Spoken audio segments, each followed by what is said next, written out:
So the way into the far reaches of Phendrana Drifts is to go through that area where we met Thardus. And so we need to go to the ruined canyon first. So that's where we're going to go, to the ruined canyon. And then through the area where Thardus was. There will be one of those adult she-goths there, and hopefully we'll be able to ignore her.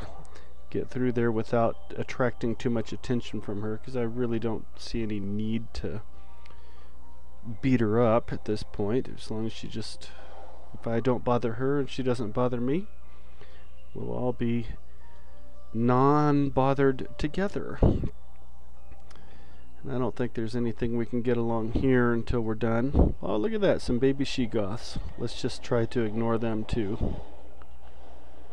Oh, an adult she-goth. She really should be dispatched at this point, because she stomps around and makes everybody, or makes you fall off walls and stuff. So there you go. Remember to approach her from your left. And when she's blowing steam, that's when she's most vulnerable.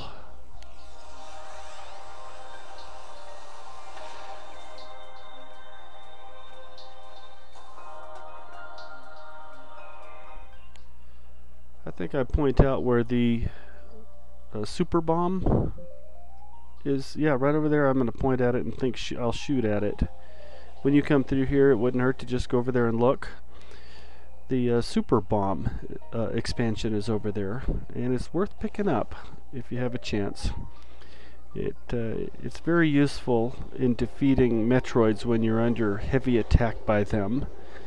And sometimes when you're out of everything else, you can use them when you're doing the very last battle, which is the second version of the Metroid Prime, way at the end of the game.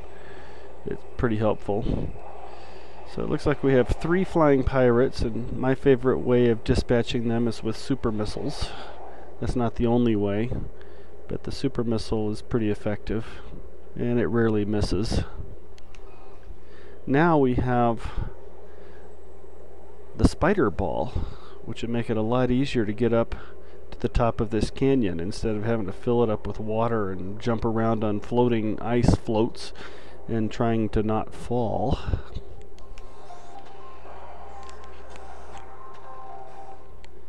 So I'm going to go over there to the save room, the save station just off to the left, and I do believe I did a splice there in order to make the length of this clip of an appropriate length that is about right for YouTube.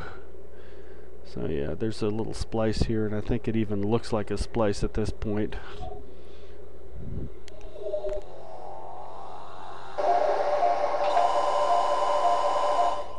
Yeah, there's some weird graphical anomalies there. It's not as seamless as I had hoped.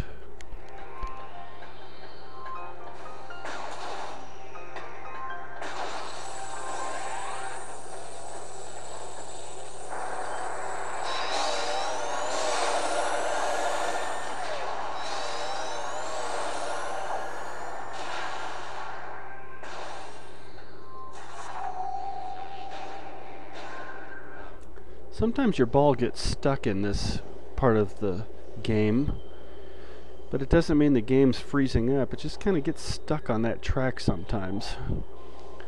I've heard of people getting stuck on it and they had to start their game over. That's one good reason to save back there at that save station. So there's that mommy she-goth there. We want to try to avoid her, maybe sneak over to where we want to go, which I think is right there. She's certainly going to wake up. Shake the snow off her back, but by then we should be gone out of her lair.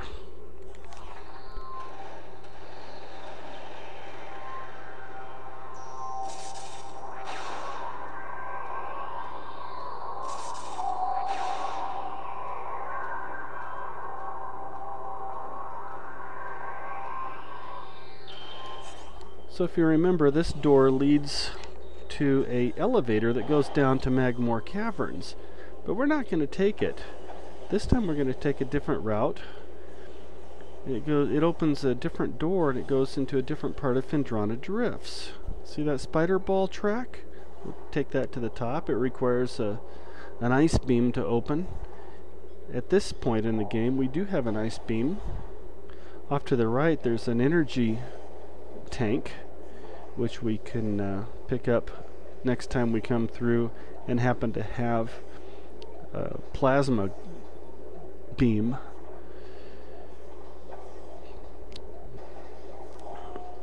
This is a very long part of the world of this game.